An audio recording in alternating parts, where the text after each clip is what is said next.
Here we go. Paulina. Producer of the program. Gus Sanchez, one of the other directors. The EP and narrator, Jaime Camil. And the head of production at Roku, Melissa Hamilton. The air horns definitely. Yeah, go ahead and have a seat to spread. Yep, there you go. I'll take this one. Musical chairs. You want to be right in the middle, Melissa. I want to decide. You decide. You are the boss. You run the rule. You write the checks. Awesome.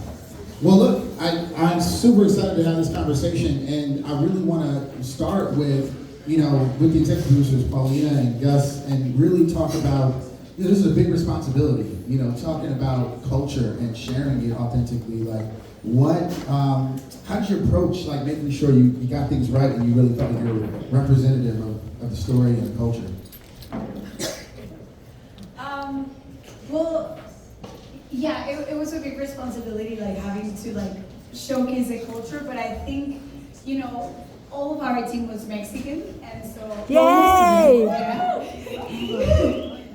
So I think we just had to trust that what we knew of our culture and what we wanted to represent was there, and I think we guided a lot with that. And then something that was really important to us was like showcasing every part of the production and honoring everyone's work. So we wanted to showcase them as heroes of, bringing all those products to our table and learning about what their work and the daily life was.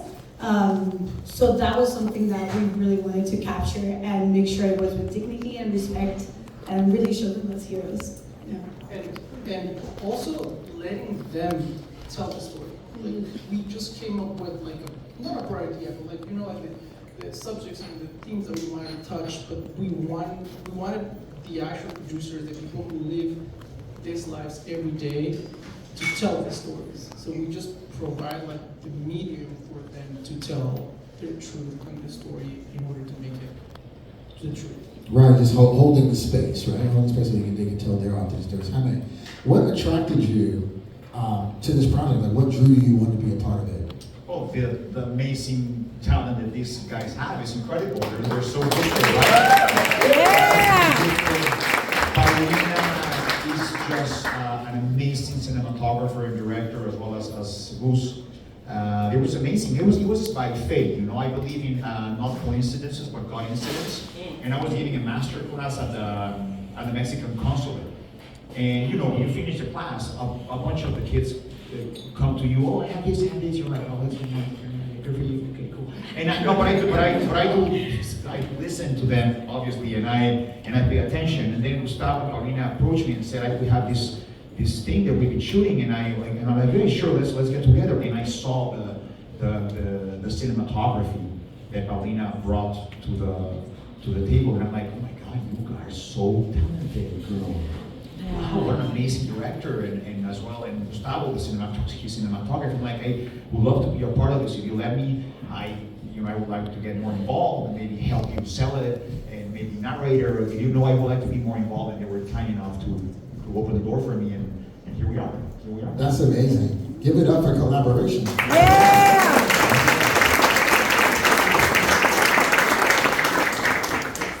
So I really want to understand, specifically your experience, Paulina, being a Latina woman in this business, being able to express and tell your story. This particular one, you being the executive producer, can you just spend a couple minutes talking about that journey to really being able to wrap this project by the helm? Yeah, I mean, at the beginning of this project, it was like a smaller project. I did it because my dad's in the coffee industry. One of the episodes is about coffee. And, I just wanted to make something with my dad, and I really didn't think of myself as an executive producer at that point. And yeah, it just, Jaime, in one of the, in that meet, like in that chat that we met him, he said that how everything adds up, you know, and that stuck with me. He said like todo suma, and he started his career as a singer, and then from there moved to acting because he wanted to become a singer, and how that, you know, not expecting it, then brought him back into, you know, doing Broadway shows and other stuff, and it just stuck with me, like how you start one thing and then you can move to other ones and then come back to the one thing that you wanted to do. Yeah, and you know, it's hard to talk about like if my experience as an executive producer and being a woman and Latina, because that's the only experience that I know. So I couldn't talk about what the other experiences is, but we should reach a point where we just have to say, how does it feel to be an executive producer? yeah, That's it. exactly. That should be the conversation, right? Yeah, but I feel really lucky to have like men that are very feminist, and I've never felt like gender was something that interfered with anything that we were doing. Awesome. And I think this conversation is important because at the end of the day, you do sometimes come to a room representing a group of people, especially when you're making television or telling a cultural story or telling a historical story, right? And so does it feel like a responsibility, you know what I mean, to represent, you know? Hey, don't get me started because No, let's start. It's what we're here for. It's getting deep. No. Yes and no. We have to stop talking about the representation, and we just have to start making things. Yeah. Without Yeah. that thing of representing. The other day I went to one of these Latino award shows, and I was very surprised about the fact that they were celebrated, despite the fact that we are down by 18% or more in representation in Hollywood. I'm like, what the fuck are we celebrating exactly? What is the celebration about? We should all be wearing black, and we should be, you know, mourning what's happening right now. It's crazy, and we need to reach a point where representation or the color of our skin or the thickness of our accents is not something to, oh, yay, you know, you did it, and you being a beaner, you were able to do this. Like, we should not talk about that anymore. It shouldn't be an issue. It shouldn't be something to celebrate. It should disappear, if you're honest. And maybe it's wishful thinking, right? But I really think that you know, that conversation shouldn't be about, you know, how does it feel Right. to come from a very small demographic? And it's like, the moment we take that away of the equation of the conversation, then it's going to be away. Yeah, I agree. You give it up, you give it up. I do think that as we do more and more of these kind of stories and people are more and more familiar with, it just becomes, that's a cool culture, that's a cool story, right? And we are hopefully on the way, right? It's a long way to go. But hey, every little step we take, it's hopefully opening doors for young filmmakers that are behind us, you know, knocking on doors and hopefully kicking those doors. And every little step we take, it might help towards that goal. Well, you just teed up my next question perfectly. Sorry. No, it's perfect. Melissa, you know, at Roku, I mean, including all these authentic stories and really having different stories and cultures represented is really important. I know you shared that. Why is that important to Roku as a brand? You know, I mean, as our original programming grows in scope and scale, we are, you know, constantly thinking about what is a priority for us, and championing other voices is really important to us. So that is something that we are really proud of, and it's something that we just do organically. We are, you know, Roku is the most popular platform in the United States. So we touch 120, we literally, you know, when you turn on your TV, you see the Roku platform, it's the lead into television, and we see, if you will, 120 million people every day. That's a lot of people. It's a lot. And it's very diverse. So we want our audience to see themselves, hear themselves in anything they're watching. So really for our original programming, that's our goal. We want people to feel that. And you know, with this, I think too, there's so much passion. You can hear, you know, when the team here is talking, they're passionate about what they do and it comes through. We could, and I have to tell you, not because, I mean, I made a joke there about the checks, but not because of that. I have to agree, I will add up to that. We could not have had a better partner than ROKU. Yep. I'm gonna tell you something, we went with this project to sell, to different platforms. The only platform that never made a conversation about, oh yeah, this is great because my whatever percent of that, never a percentage of Latino was a conversation, never the language was an issue, never the subtitle, it was just another original, ROKU original, period. That's how this project was treated. So thank you for that, because it wasn't about, yeah. Yeah,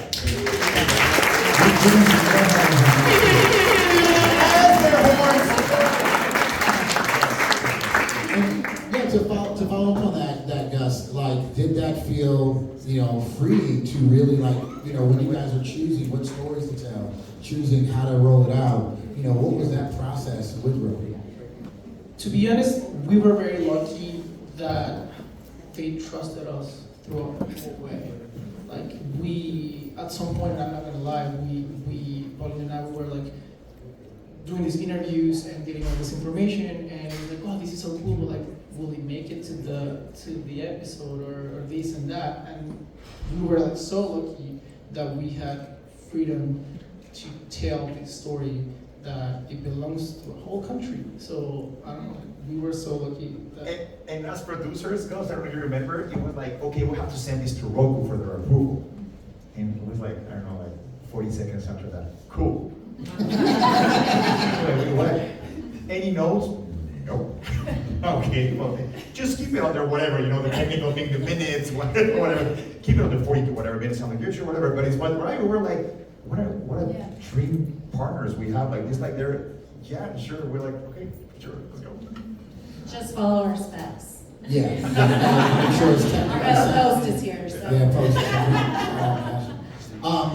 But no, that's awesome, because I think that as a lot of folks in this room are probably creators that have dreams and goals of being, doing their own projects, right? And it is rare to have a partner that really just trusts that you're gonna deliver, right? And I think just back to Melissa, just even what we were talking about earlier, I mean, like, I think that comes with the inclusion, right? There's no otherness. It's just like you're telling a different story, right? And so I think with your programs, like me and Melissa, we partner on helping folks get access behind the scenes, right, with the Handy Foundation. So shout out to that. But it's important because having all those voices in the room, not having it just because it shows about, whatever it's about, having everyone included. So how, in your process as a team, how did you guys creatively work together to kind of make like decisions and agree on what was going to be important to tell? Was that an inclusive project? Oh, these guys were on the battlefield, you could tell that story. I think Jaime described it really well, which is like, it's a love letter to Mexico. And that's what it was our focus. We wanted to showcase, the people that are doing good things for the country. It's like we have a lot of narrative where it's like crime and, like negative narratives about Mexico. So that was our focus. Like, who's doing good projects for the country, and let's give them, the microphone for a little bit. And I don't know, it was easy to work with each other. No, and we're hopefully, that's what we want to do. We want to do exactly. There's a lot of content that comes from our country, bad, neutral, good. There's a lot of stories to tell from Mexico. Not only the bad ones, not only the narcos, not only there's a lot of stories to tell. There's a incredible Mexico is it's a wonderful, beautiful country, rich and diverse and cosmopolitan. It's just incredible. So we focus on, and the idea. Are you ready? I'm going to pitch in front of ROKU. And the idea,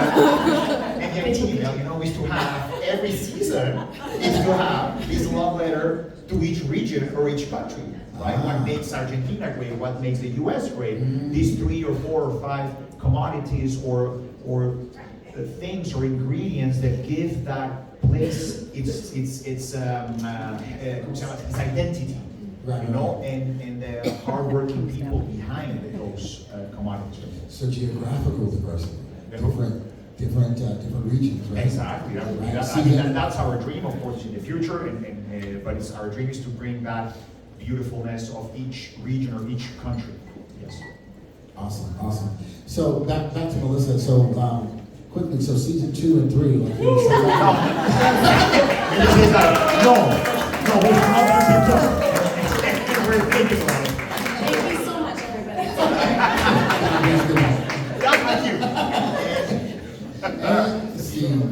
No, but during the process, and one of the important things I know to Roku is having different folks from the culture, from the stories, be a part of every part of it, right? So you guys are executive producers, but what about the team that you put together to tell these stories? You want to talk about that a little bit and how you went about the hiring process? That's important.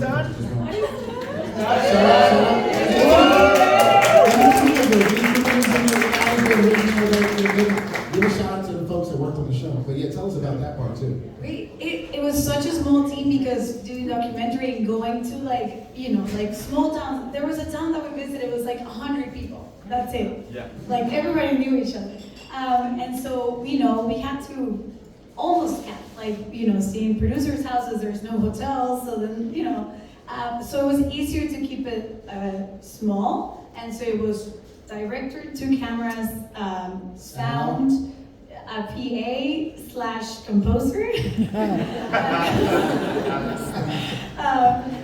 And so we became like a family too, traveling around, the country. It was probably 3 months that we got to travel and see all around. And again, we're all, Latinos and Mexican, and so I think that helped also tell the story because we already knew our culture. It's something that, you don't have to explain, you just know. And so, yeah, I don't know.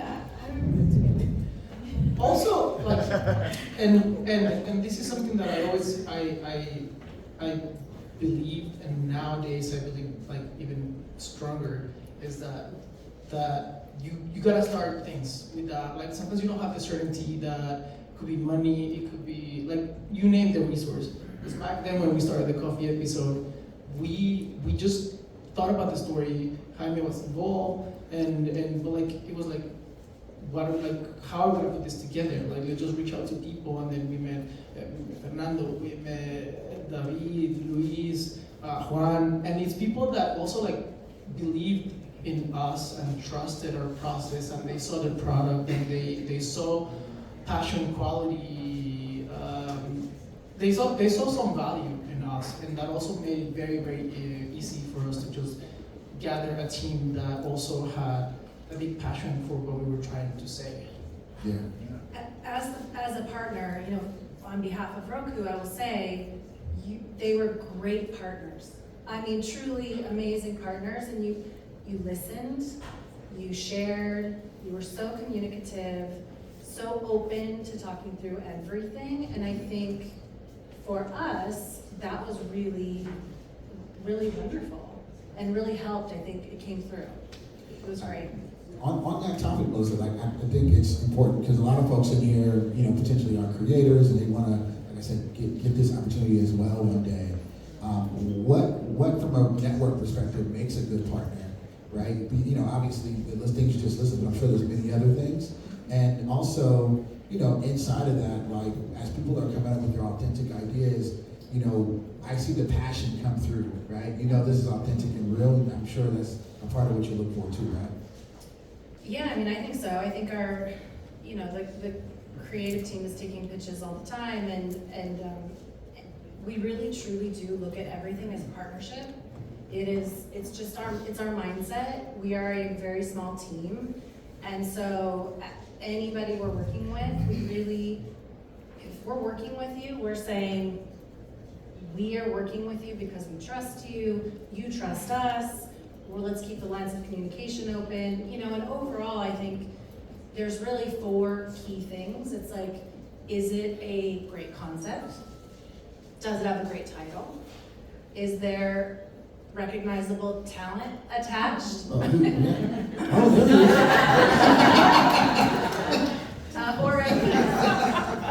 But it's true, and I think, as you're thinking about your projects, it's keeping those things in mind, especially when there's so much content out there. For us, that's something that we're always thinking about. And again, we have a massive audience, so we're always thinking, how do we appeal to this audience?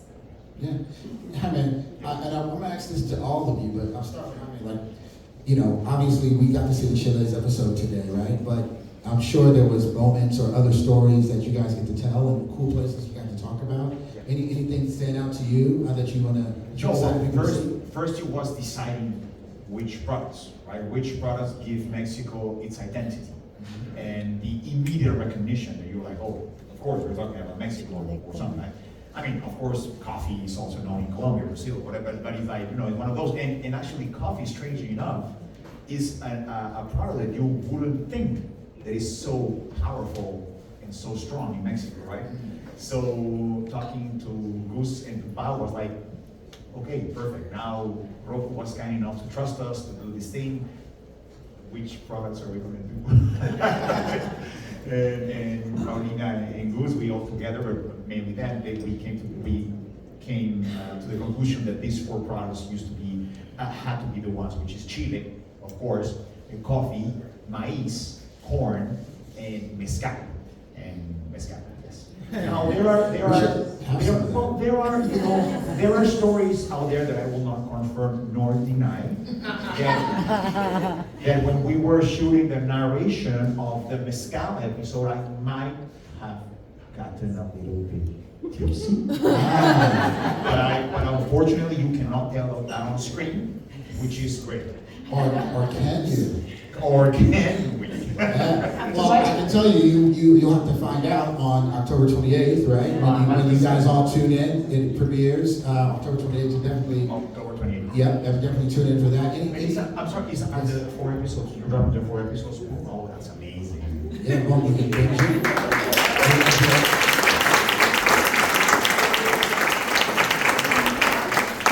So I know there's many things you're excited about for season 2 and 3, right? But yeah, I'm just looking for you to share just any little thing you're looking for people to watch when they do tune in that you're excited for people to see. Well, yeah, to see all of them. I mean, the coffee one's special. Your dad. Yeah, my dad's in it. My dog. But yeah, I think they're also special. Obviously, coffee holds a special place in our heart because it's the first one that we did. That's how we met Jaime. My dad's in it, but they through all of them we learn so much. And then corn to me is very special because right now, there's a whole fight with the GMO battle and corn being attacked in Mexico. So that one's also important. Yeah, I don't know. They're all great. I would say that, like, to me, like, I cannot say that one is better than the other one because throughout the whole production, at least for me and probably for the team, we got to learn so much about our culture, and we got to appreciate the product itself, the people who work it, like, and the whole cultural aspect of it, and how important it is for some people. Because sometimes we give for granted. We go to the store and we get a bag of coffee, and maybe you drop several beans, and it could be nothing, But like when you get to see that, like woman, like 45-year-old woman, they're like walking 3 hours, like a very steep hill, with like just like 5 pounds of coffee, like, and they do that many times a day. Then you get to appreciate the whole culture and the whole country. So the next time you go and buy coffee and you see a guy dropping a grain, slap him. Because that's just so disrespectful. And also, just to add up on that, on the coffee episodes for my new old friends and partners, it was a tour de force for you guys because it was everything packed, like learning experience, obstacles, difficulties, challenges, blessings, triumphs. Is all right? You have like you don't know how many times we edited that. No idea. But it was lovely because you guys got with that episode like all the experiences you can get from a production, which is good. I mean, that's interesting. So when you think about that coffee episode, what would you say you learned the most? Like, what was the thing that, through that experience, you're like, wow, I've learned a lot through this. You know, that's how I became an executive producer. I learned everything, you know, like from like technical stuff, from like the camera, color correction, sound, like all the steps that need to go through, like, and you know, if you're making a film, it's just about practice. The more you do it, the more you learn, and a lot of the things is just like learning the names, the formats of budgets, everything, you know. Yeah, and then after that, it's just, yeah, you get more comfortable with it. I think the biggest lesson was that it's doable to produce a show like this with, I don't want to say limited resources, but like, no, like that.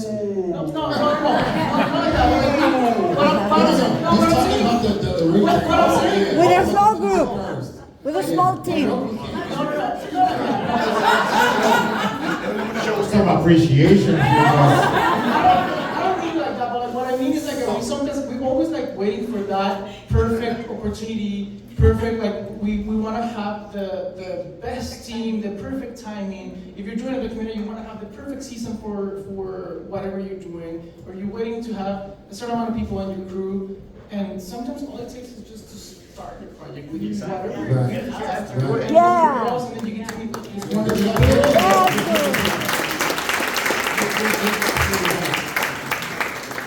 Absolutely right. I know how many folks in here are developing a project or an idea right now. You got something you want to put out there? Don't be shy. Don't be shy. Don't be shy.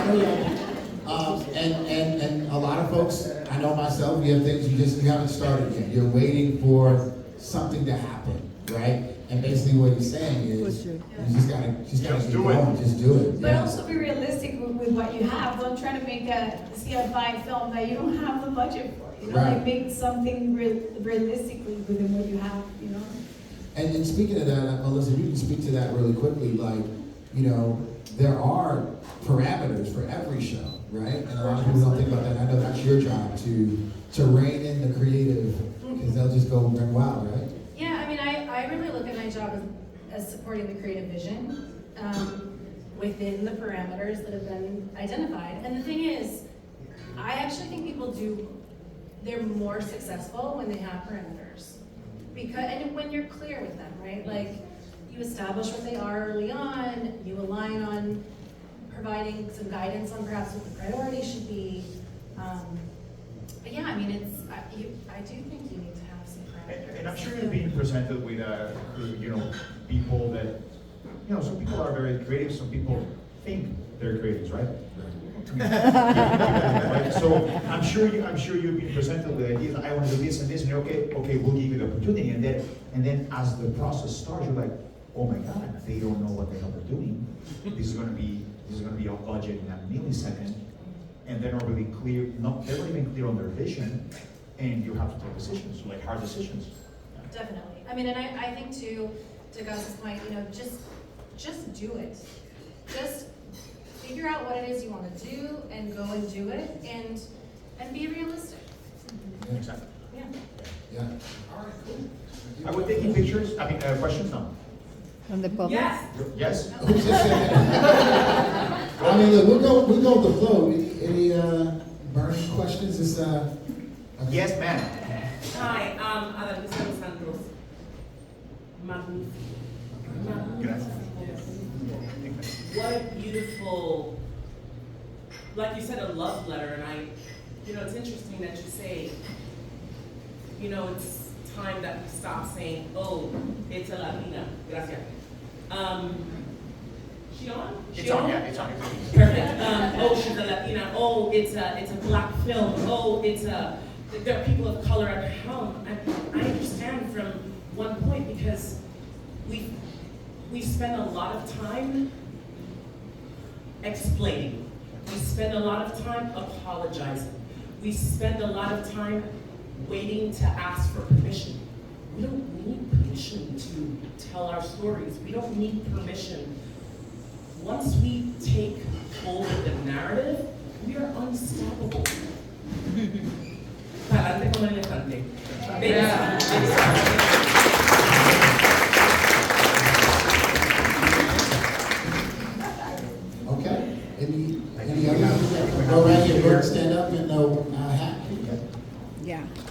bringing the microphone. Congratulations. There you go.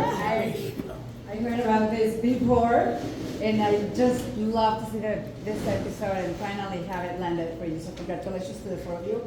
My question is, I know you envision to probably bring more seasons, but I'd like to know, hopefully Roku will help, maybe, I mean, it will be easier, it won't be another 5 years or whatever. But what is coming for you, each of you individually? What can we expect from, because you guys are actors. Oh, for our Yeah, independent projects? individually as an actors Oh. or actors and slash producers and slash. So I'd like to know what's coming next to all. I'll start and then I came from NBC. We're shooting season 3 of Lopez versus Lopez right now. So I'm shooting. I just finished hosting La Academia, which is a talent show in Mexico. It was very successful. Number one Academia in the last 15 years of the company. The most commercialized project in TV Azteca in its history. So we did great there. And I'm doing, despite, because there are 2 big networks in Mexico, right? And one of those networks controls the narrative of everything that's put out there. So don't believe anything you read. We had like 7 million viewers. It was an extremely successful project. And I'm shooting also right now. Currently, I'm shooting Apple TV's show Acapulco. You have 150 projects. How about Yeah, wow, yeah. Never miss an opportunity, pal. Just like me, I just was shake the beat, went for it. Yes. How about Paulina and Gus? They are actors Judge too. these guys. Well, okay, so just so you know, Banque was the one that invited us to that talk that Jaime gave at the consulate. So thanks to her, we met Jaime. I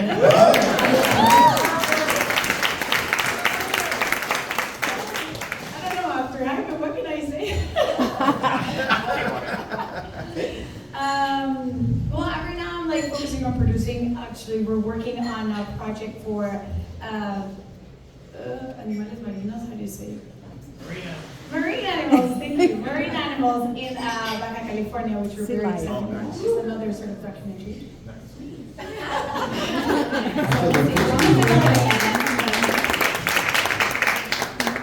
And right now I'm trying to put together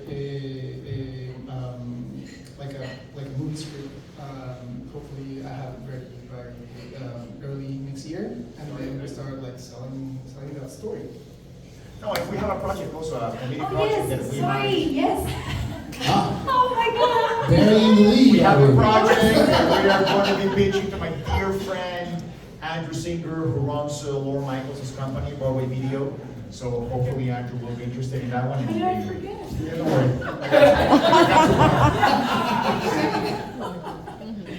Yes, that was really exciting. It's gonna be fun. Perfect. Any other? No? Okay, we got 2 more right here and then over there next. So now- Mario. So this is actually not a question but a statement. Congratulations, felicidades, un chingo. Yeah. Because this was beautiful. We understand. When you're Mexican, you can understand the book by Morelos, Sentimientos de la Nación. This is something like that. This is a letter that visually speaks for itself. And there are not many shows on TV about food. Probably Omnivore on Apple TV, and this is way much better. This is beautiful. This is so beautiful, and I want to congratulate you guys because you did an amazing job. It makes me like chill because of the chile. It's so beautiful. Gracias, muchachos. Gracias.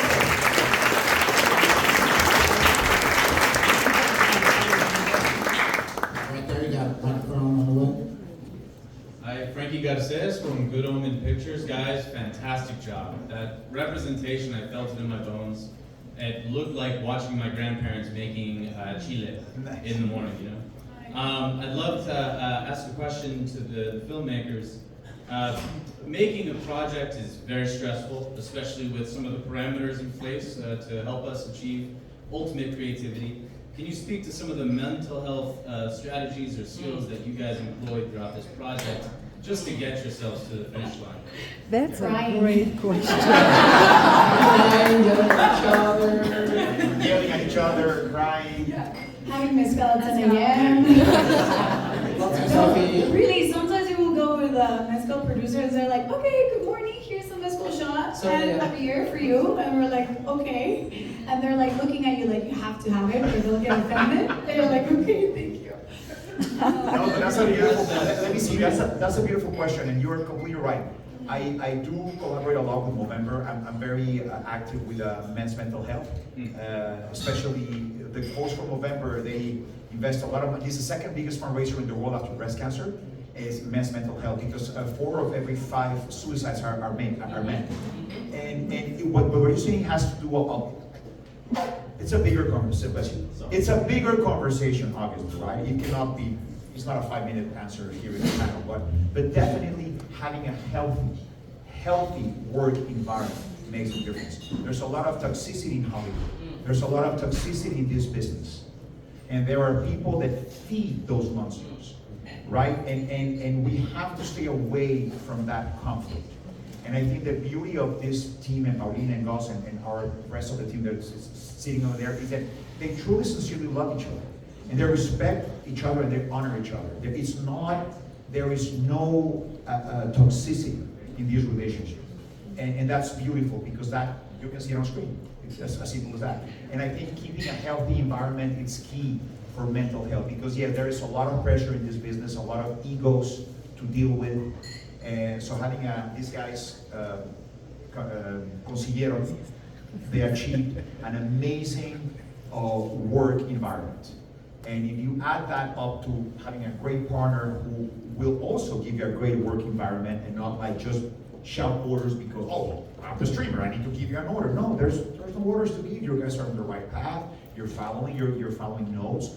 Wonderful. So I kid you not, it was a love fest from beginning to end, and that makes a difference. Perfecto, gracias. Yeah, if I can also add, yeah, we have meetings with Roku through all the production, like weekly, so that was really helpful. If we had any doubts, and they were always very open, like if we needed anything, we could contact them, and so we never felt like, oh, we needed to, didn't tell them about information, like, we broke a camera, so we told them, like, the camera fell. And so we felt like we could come to them for anything, so, that talks to the healthy work environment as well. No, and every single one of them, of course, Roku having those meetings and like having the opportunity and the trust and the confidence to come and ask them whatever, like the simplest question, and not being afraid that they were just, I don't know, like flipping you, like we felt like we were, like they had our backs. And not only them, like every single one that we hired, every single member of the team, they were like so open to collaborate, and that really made the whole process easier. As a liability thing, when the camera broke, we were not under mezcal influence. It was an honest accident. So you got one over here, and then one here. So, alright, so I'm a Mexican too, and I've grown up going to Mexico. When I was a kid, I grew up every year. And I spent like 10 years, and when natural things started happening, it was like, I didn't go for like 10 years, because it just didn't feel the same anymore. But I have amazing memories going over there, right? And I've gone for work, thankfully, over the last few years, like once, twice a year. But every time I go, I tear up, and I'm like, damn, this is just so beautiful. And I want to tell stories over there. And I'm always like, okay, I want to do a passion project and go film some stories. There's so many stories there. There's so many things to capture. But I'm like, I'm so busy with work, right? So how long did you guys spend developing the story or studying before you even started filming? Or did you just go out there and 7 years? No. Well, everything started almost like 5 years ago. Like Paulina said, like the original idea was to have like a standalone coffee documentary. And because that was where we had the resources or the possibility to put something together. And then of course, we went out, we shot that, we talked about that episode as the pilot because that was before Jaime was involved and we had Roku on our team. And so it was, again, everything goes back to like putting like a very honest story of our country, because we had access to that world.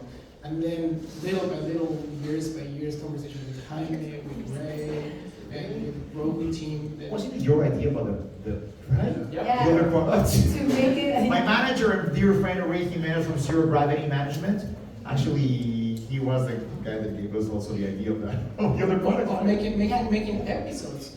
And after that, like we had the coffee episode as a model just to follow and replicate. But that took 5 years, almost. And the selling process, remember like having conversation with Jaime, is like, where are we now? With Reggie, is like, where are we now? Like, we know we reach out to this platform, and we haven't heard from anybody. And thankfully, thank God, whatever. But ROKU, they trusted, and they just like they envisioned the same idea that we had, and we connected, and after that everything moved very, very fast. Wow. But it was, like once we chose the 4 products, then it was like, okay, how do we find what the story of each is, while still maintaining the subjects that we wanted, like women, indigenous groups, like the production process. And then through that also like being flexible what you will find on the way. And for some of them, like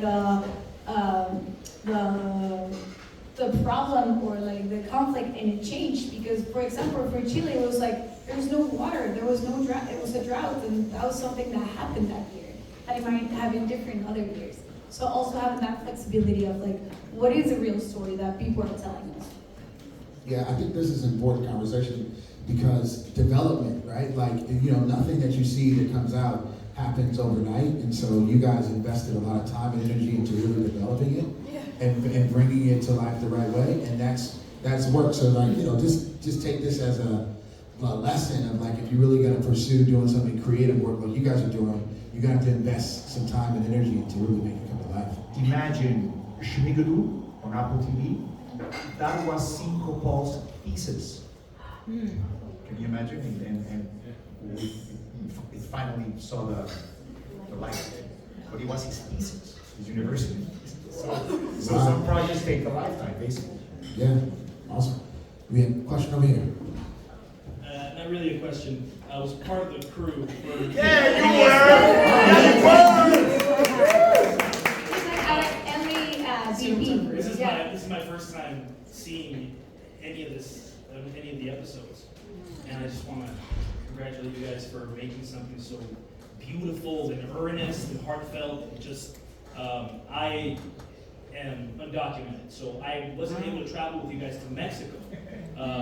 But when you guys offered me to shoot stuff in the US, I jumped at the opportunity because 95% of the projects that I work on in film have nothing to do with my background or my culture. And so being able to be part of a production that is Mexican based with people that are born in Mexico that are in the crew was just incredible for me. And me. But I felt just watching this. There's a call to action. There's this intrinsic beauty to it that made me, because I have not been able to travel to Mexico. I'm Mexican by name and by blood only. It made me feel a sense of longing. I felt like crying at times. It was like it's really something that made me feel proud to be Mexican, and it made me feel proud to be your friend. I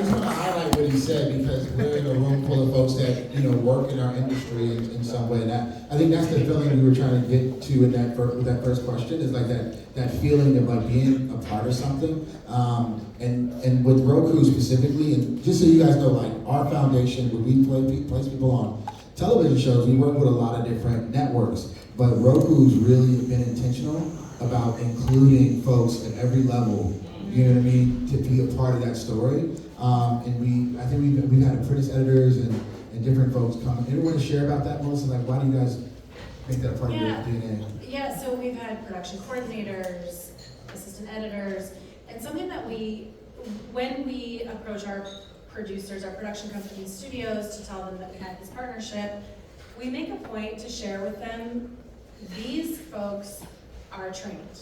They're coming here to do a job. They should have a seat at the table. They should have a voice. They should be comfortable asking questions. They should be comfortable making suggestions. And the feedback we've received from the Kennedy Foundation folks and then from our production partners has been so positive. And this partnership is helping to bridge a gap and to create pathways and again, to circle back to the idea, the hope that people see themselves, they hear themselves in the stories that are being told, in the shows that they're watching. And that's really our goal, and we take it really seriously. And we're very mindful of that.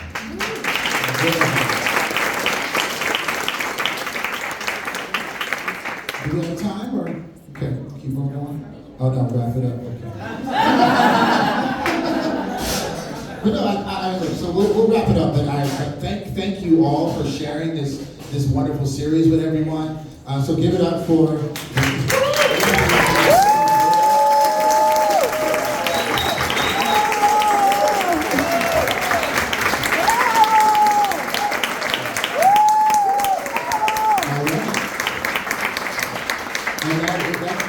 I'll give it back to the founder of our illustrious film festival to close us out.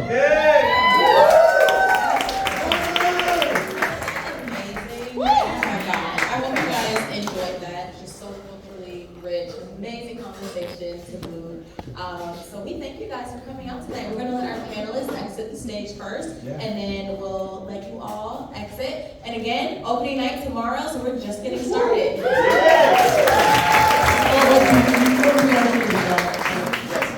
Huge thanks to Roku, to Jaime, and to the whole team for believing in us and just like sharing with us for these 5 years. Thank you guys. Thank you very much.